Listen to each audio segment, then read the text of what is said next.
نن افغانستان څخه میسج کړو مولوی صاحب ما ستا بیان واورېدی و دا نکاح دا دي دا اول ور دي دا هغه وایي موږ ښې کوو دا ملایان ولې غږ نه کوي چې په نکاح کې ناست ولې نه وایي چې مهر کم کوي ولې نه وایي چې مهر کم کوي ما نو څه خبرې څه ډېرې نه کوي ما ویل ټوله به جهنم لره ځي اول ملایان تی په پسې خبره خلاص دا خبره خلاصه زه تاسو ته دلایل وایم پر دې خبره اوس په نن عصر کې زنا اسانه ده نکاح ګرانه ده چمن والا چې حج لره ځي 15 لک روپۍ د حج خرچه ده 11 لک روپۍ د رواجو خرچه ده بیا د ګړیانې راوړي بیا مسلې راوړي بیا څه شو کړی دا درواغ دی دا براډ دی دا دوکت ده دا چل دی دا ریا ده دا نم دی دا شهرت دی دا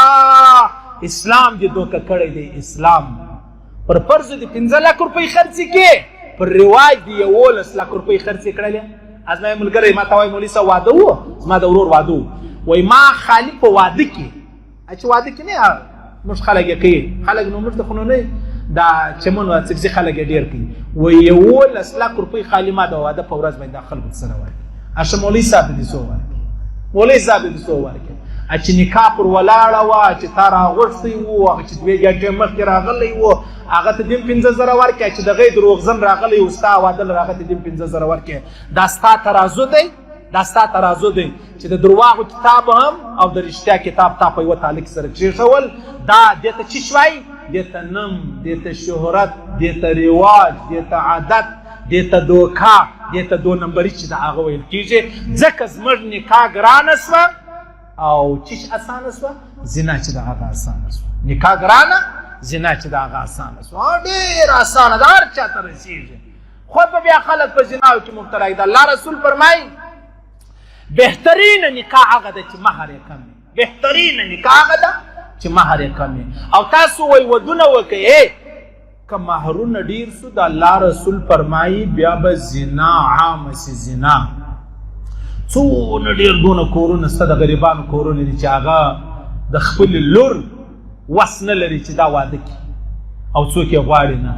د هغه رقم د زوی وس نه لري چې واده ور وکړي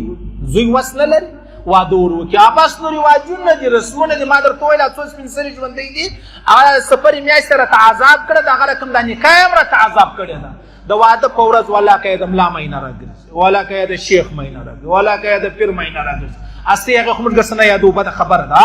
بده خبره ده 100 روپۍ که مې راکولې هغه بندېږي دا ورځ دوی وتلي دي بس نو سر مه خلاصوه سوچ مه کوه فکر مه کوه لوی شیخ الحدیث به یې شیخ القرآن به یې مفتي به یې کال تبلیغ کې بیا وخت لګېدلی سپین ږیری مشر به یې بس کور والا به د ډمپو مشر یې د ریادا وایي نجونې دې کښېنولي دي طرز دا ورښایي دا خبرې چې د الله رسول فرمایي د الله رسول فرمایي زنا عامه زنا عامه نن عصر دی چې د مور سره هم د زنا والا د انا سره هم والله ما ته پته ده زه سړی یم پېژنم چې د خپلې انا سره ډېر زه والله العظیم شرمېږم په دې شرمېږم په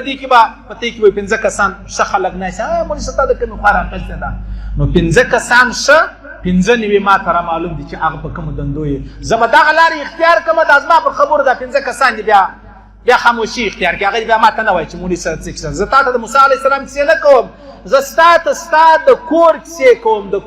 کورنۍ کیسې درته کوم والله نه به کوم بده خبره دا منبر دې زه به نه کوم چې ما ته یو نجلۍ میسج ټلیفون یې راوکړ چې ما ته څه ویل ما صحیح ده ټیک ده یار پروا نه لري نو خبره دادا عزیزانو د الله رسول فرمایي زنا به عامه سي چې زنا عامه سوه خالي بیا زلزلو ته ګورئ خالي زلزلو ته ګورئ